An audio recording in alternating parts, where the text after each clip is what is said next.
Hello, how are you? I hope everything's going really well in your world right now. Today's guest is someone whose name you may not know, but if you're a music fan, his work on drums and on guitar could be pretty familiar to you. His name is COCO Montoya, and he's an award-winning blues guitarist, singer and songwriter. Coco grew up as a drummer and was raised on rock and roll, but he became an outstanding blues guitarist after being taken under the wings of both Albert Collins and John Mayall. It's been more than 5 decades that Coco's been at it, and his unique left-handed playing style has enabled him to bring funky Latin rhythms, roots rock and jazz into electric blues. Coco joins us now to chat about his life growing up under the auspices of some of the greats. He tells us how luck played a huge part in his being discovered, how much he's learned along the way, and how he hates having his music pigeonholed. Hello. Hello. Thank you so much for joining us today. I want to talk about the new album, but I want you to share your incredible story of how you've got to that place.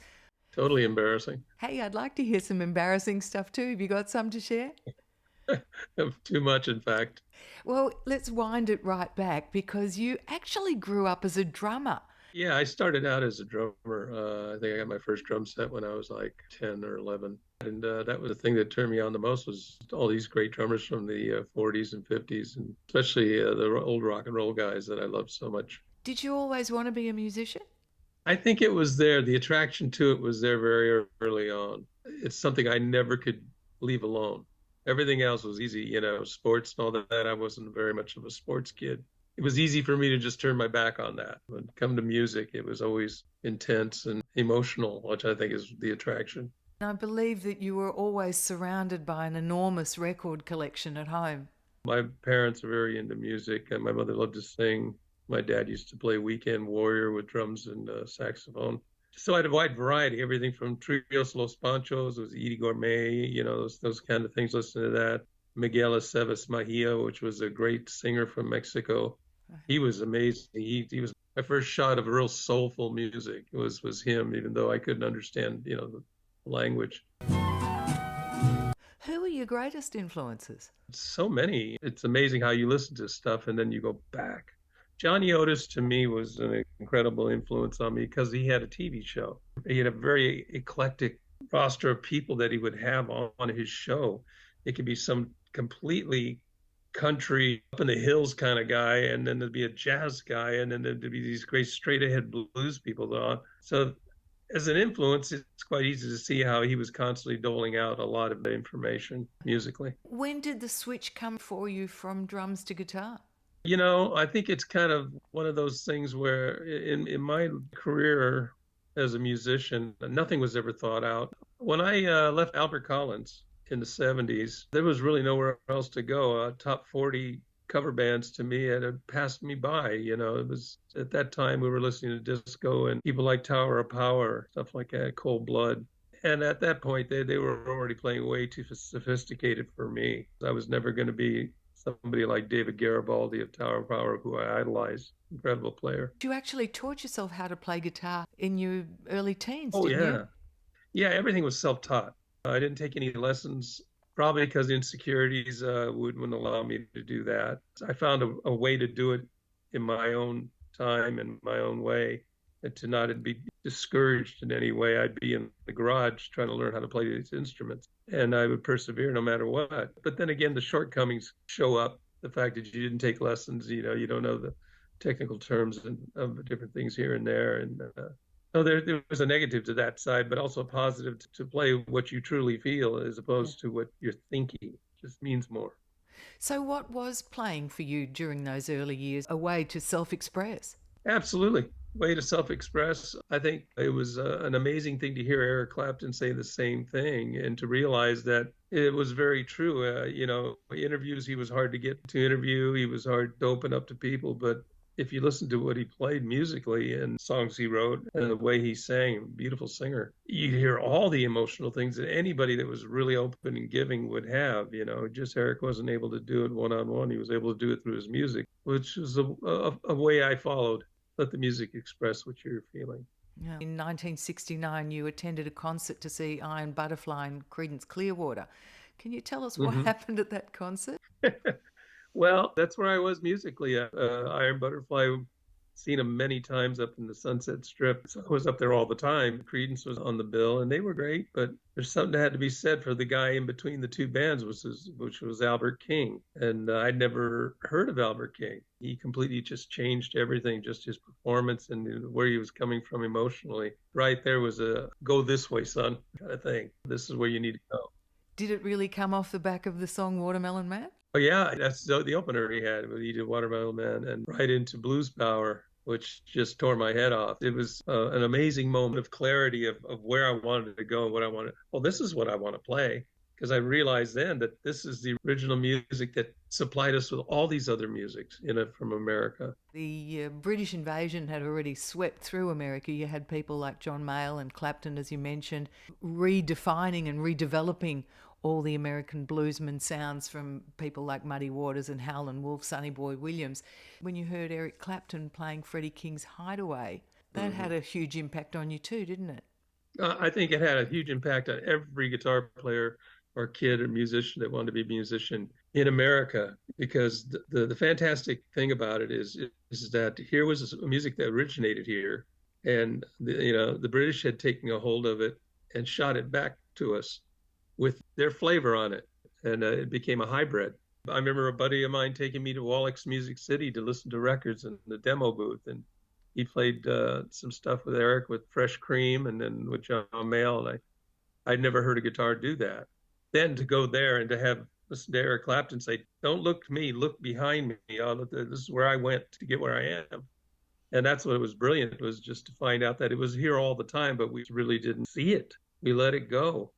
And the British embraced it and brought it back, and look what happened. I mean, look at how wonderful. The Beatles and Eric Burton and the Animals, I just ate up as much of that as I could get. When you decided to embrace the blues, how did that change what you were playing and your whole attitude? I followed pretty much what anybody else would do, any young guy would do, is I had my heroes. Eric Clapton was one of them, Mick Taylor, Peter Green, and I would just eat it up as much as I could, plus studying the originators of the music, which was a brilliant thing with Albert Collins. I had met and played with so many of the immortal greats. How did you meet Albert Collins?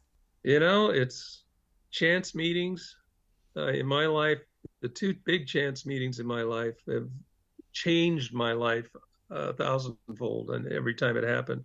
And one of the times it happened was meeting Albert Collins at a Buddy Miles gig at the Whiskey A Go-Go. A friend of mine used to play sax for him, and he was telling me all about Albert, and I had never heard him play. I didn't know who he was. We ended up sitting there next to him and talking, and he's just a great guy. Ended up going to his house afterwards, partying, having fun and stuff. And then it wasn't until several months later where you have to do a matinee at a club that I play at. Once again, blew my head off. And that was chance meeting. And then he took my number down. I didn't think of anything of it until one day I was out in the backyard with my friends, and my mother says, "There's an Albert Collins calling here for you. Something about wants to talk to you." And I said, "Oh, well, bye." I said, "I know." And he was desperate for a drummer. And now I wasn't a blues drummer. I was playing the top 40 of the day, and I could do the Ginger Baker thing, stuff like that, but I was not a root black blues drummer. But Albert was desperate, so I said, "Well, I'll figure we'll rehearse a couple of weeks and go on our way." Well, he says, "No, I'll be by to pick you up in 3 hours." I packed up a quick suitcase, wrapped my drums up in blankets and stuff, and we put it in a trailer, and off we went and played the first gig. Cold turkey. How did that go for you? It was frightening.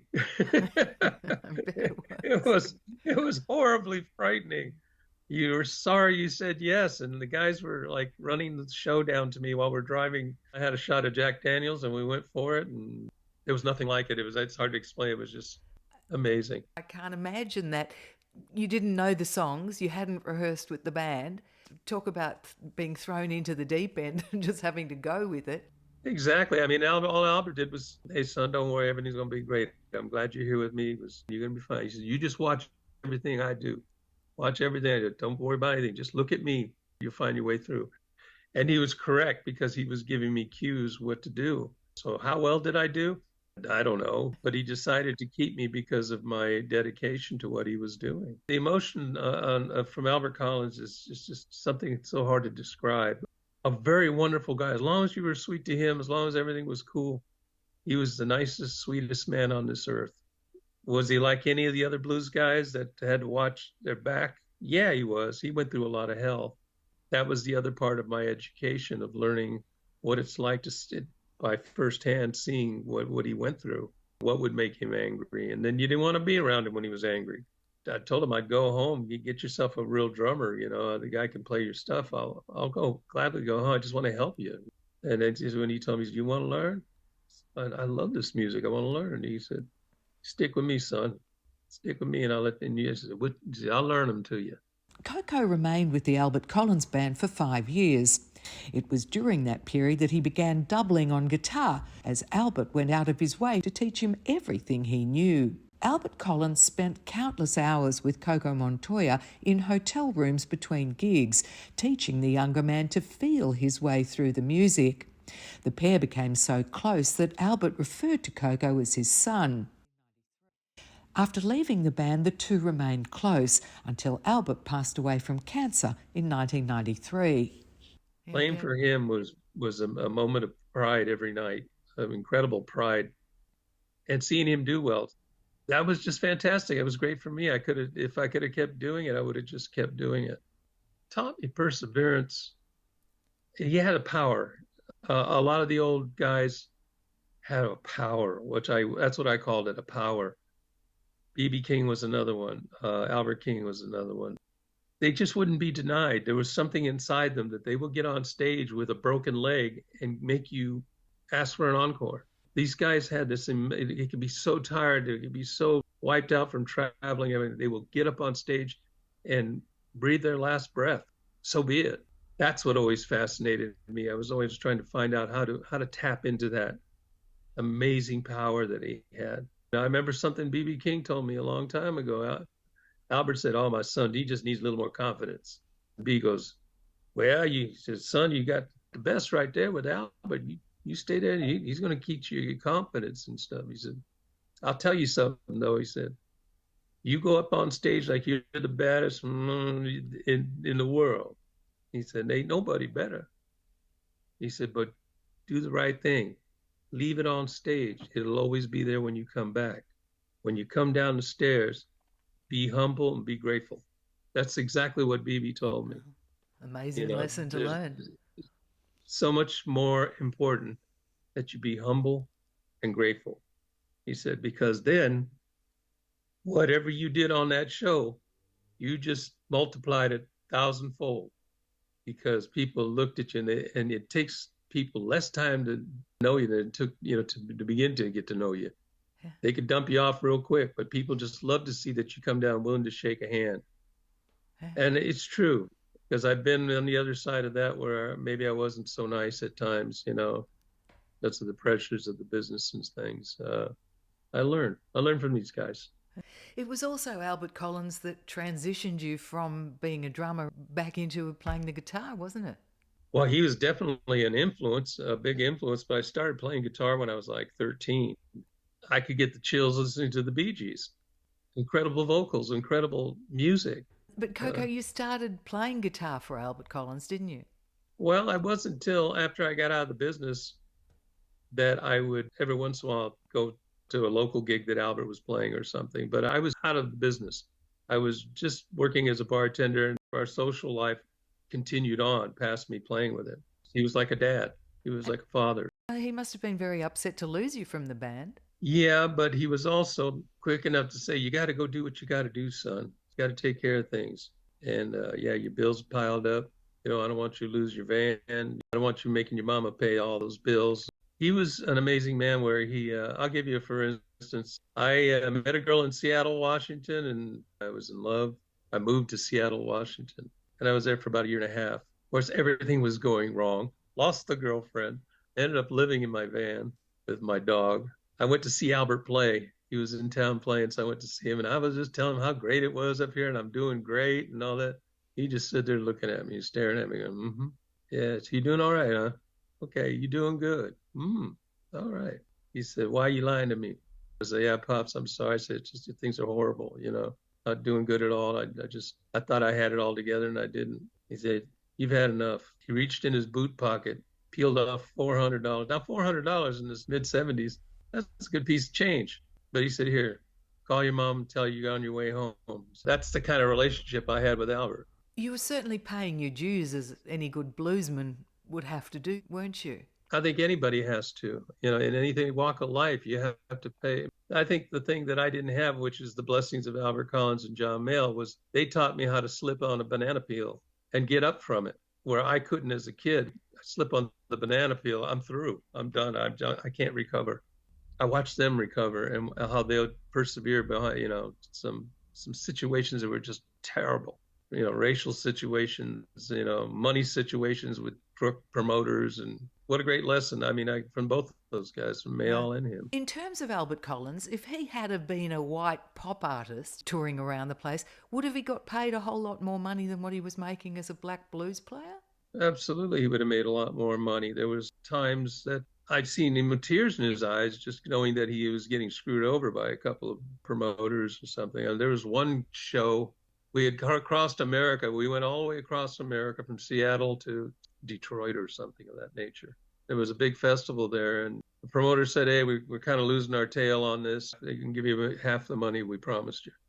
And Albert was so angry, so upset. And then I looked at him and I said, "Pops, let's not let them do this to you anymore." He says, I want to walk." Now, I was too young to really know if I was helping him and making a good decision, but my pride said to take half a man's money that came all across America just don't sound right to me, and I'll back him whatever he decides to do. Those are the kind of situations that a lot of these bluesmen were going through. I'm sure every one of them were going through that. And of course, at the time, the music, the blues and stuff like that, we had disco going on and stuff like that. So it was really, a difficult time, especially with Albert, with no record deal. Oh, the blues were so undervalued during that time. Terrible. Right, exactly. So how long did you remain a barman for? Well, late 70s into the 80s. I was working at a pub in Hollywood up in Laurel Canyon. It was a Cat and Fiddle pub owned by Kim Gardner, Mashton, Gardner, and Dyke. So he knew all the musicians. They would all be there. And I mean, Tom Jones would be in there. Eric Burton would be in there. And nobody really knew I played. I just happened to go every Tuesday night. There was a jam session in Hollywood. That'd be my thing to do. I'd go there and jam and play. And the big stars would get up there and just play with who's ever up there. It was, I remember Rod Stewart being in there. You name it. There was all kinds of people. And you just jam. And John happened to come in when I was playing. John Mayall. Yeah, John came in, and the sound man was making board mixes of that. So John asked him if he could have the board mix of me playing. And I guess apparently when Mick Taylor left John to go with Bob Dylan, John got my phone number, but I didn't believe it was him. So I stood him up. You did. I thought it was some of the English guys, having a go at me, there's no way this is ever going to happen. And then finally he called. He goes, "Why didn't you call me on that? You were supposed to show up for this and that." And I go, "What?"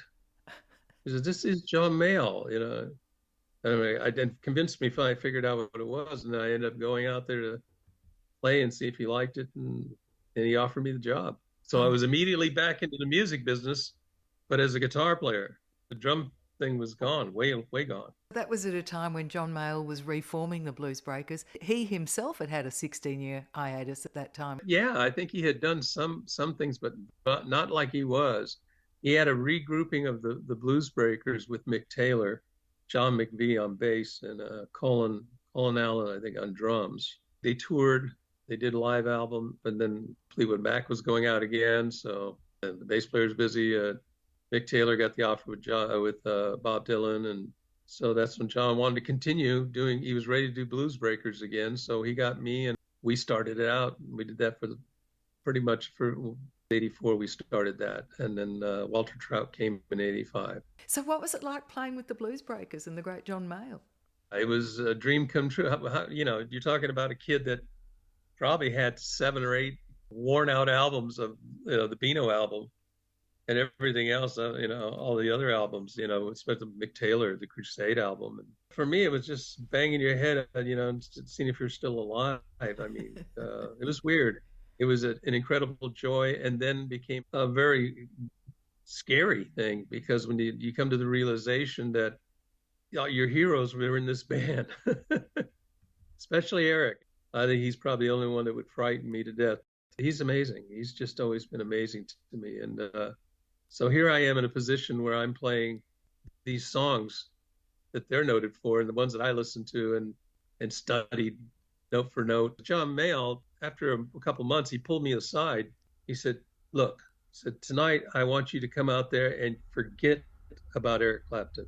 Eric is not in this band. You are. He goes, so when we do Have You Heard tonight, I don't want you to play Eric's solo. I want you to play your solo.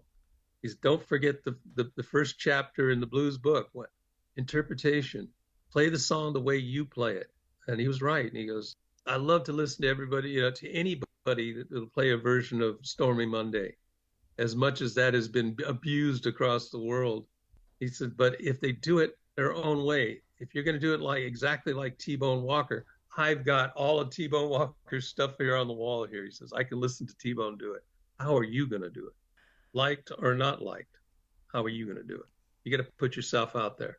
You have to. The freedom this man just gave me, he just told me, you don't have to be them. And I thought, well, I'm doing these songs. I totally blew out, like I said, the first rule. It's like, do the songs, but you do it tonight. You're going to do it like you do it. Yeah, right. Not like Eric does it, not like Peter Green. You can have that essence. Of course, you borrow the essence. They're the ones that go before you. If Eric was in the audience, I'm sure he wanted to hear me do me instead of me trying to mimic him. So it brought me a lot of freedom, and it opened up a lot of things for me. And I'm very indebted to John for that. How lucky were you to have two such incredible mentors? Incredibly lucky. That's like people say, well, how does that happen? I don't know. I don't know how it happened, but I'm grateful. I'm grateful as can be, because if John hadn't made that phone call, I'd probably still be bartending somewhere. So for me, it's incredible. You came more and more into yourself, right?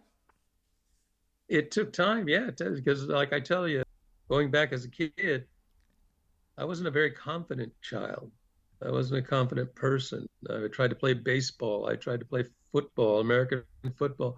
I didn't know the game very well, but as soon as somebody criticized me or made fun of me, boom, threw out, no, don't do that again, because you can't, I couldn't handle the put down. Yeah. For some reason, when I play guitar and somebody say, you stink, you're lousy, I persevered and I kept going. And I didn't let them stop me from doing this. I wanted it.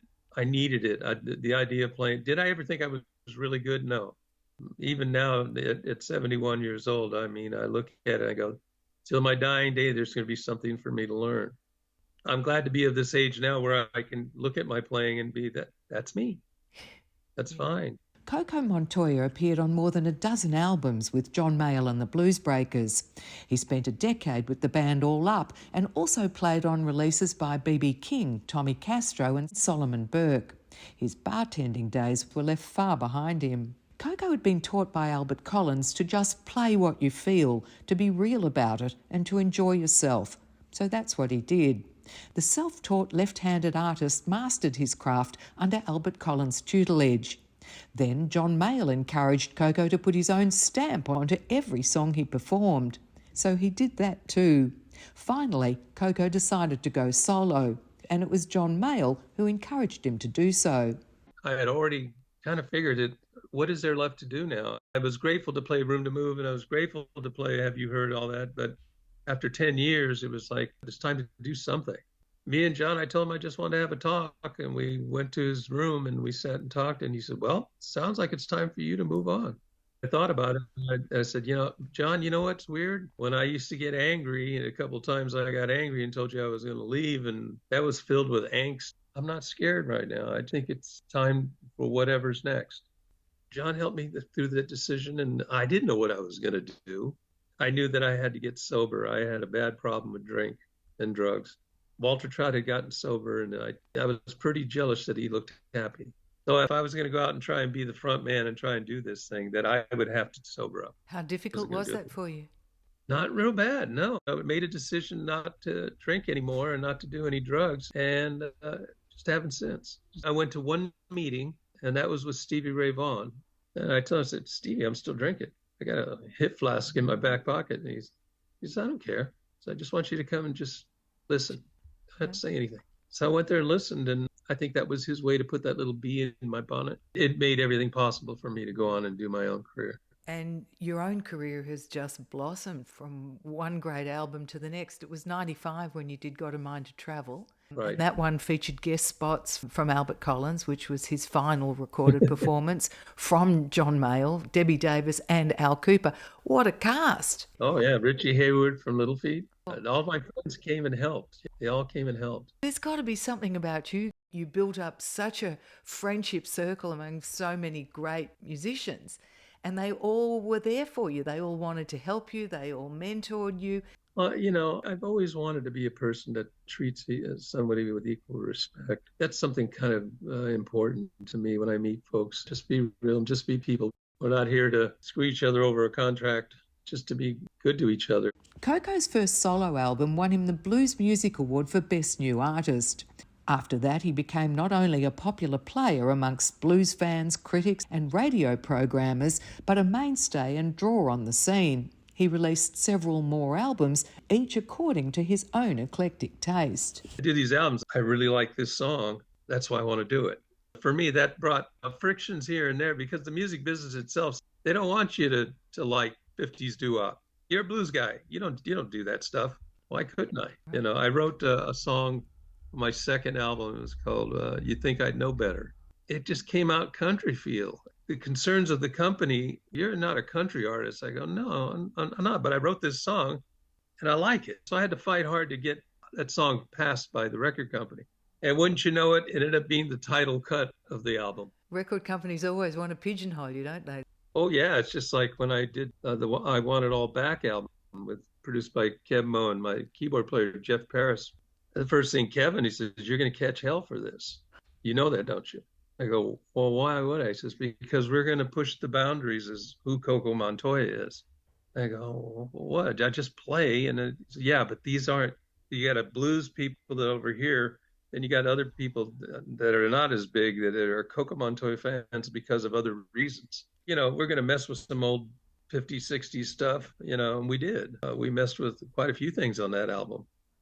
And what I'm proud of is that I'm not ashamed to say I love these tunes. I remember when Alice Cooper in an interview, they said, well, what are some favorite bands by you that would absolutely surprise you? He goes, I absolutely love the Bee Gees. I love them. And I looked at Alice Cooper loves the Bee Gees. He goes, those guys are incredible. And I said, yeah. And I've always loved them. I've got every album by the Bee Gees. I went and saw them when they did 2 years on. What an incredible show. The full symphony orchestra, the whole thing. It was still to this day, I listen to that stuff. But that's what's great about being influenced by all these things. Yeah. As you're getting older and older and you're getting closer to checking out of this world, you're saying, well, why couldn't I delve into that if I choose to, if I wrote something like that? That makes music exciting. That's what makes things worthwhile, to follow your instincts and follow your emotions. Coco Montoya, tell me a little bit about this latest album, Writing on the Wall. Would you agree that it's your best to date? I'm definitely excited about it. It's like, you know, the circus in town for me. I enjoyed myself. Musicians that I used, my road band, you know, so it was, after going on the road for so many years together, it was just made sense to me. It's time to do a road band album. And we brought the guys in. And they really stepped up and made me sound great. They really did. I think the chemistry between you all really comes through too. Yeah. Oh, yeah. It's there. It's many years of doing road gigs. The chemistry is amazing. You know, but we have this magic. And, I think it shines through on the album. There are 13 tracks on the album. Do you have an absolute favorite? I don't think I have an absolute favorite. There's so much I like on there. I mean, I love what Dave Steen brought to us and some of his writing. He's a guy I co-write with, but he brought in some of his tunes. That's the track I Was Wrong? Yeah, that's Dave. He's an amazing writer out of Lincoln, Nebraska. And me and Jeff, in the last couple of years, have started writing together as well with Dave. So we've really pursued that, the three of us, which a lot of guys don't do very well. They don't do that. We did really well with that. I'm surrounded by immensely talented people. You So sure are. And of course, your friend guitarist Ronnie Baker Brooks, who is the son of yeah, Lonnie Brooks, he's that's on there right. as well with you. I love what you do with Bobby Bland's "You Got Me." Yeah, he's family now. See, Ronnie's family. I've known Ronnie since he was a kid. There's another situation where it's beyond the music. It's me and Ronnie are very close. I said, man, I want you to play on this. You know, he jumped at it. Perfect, sounded great.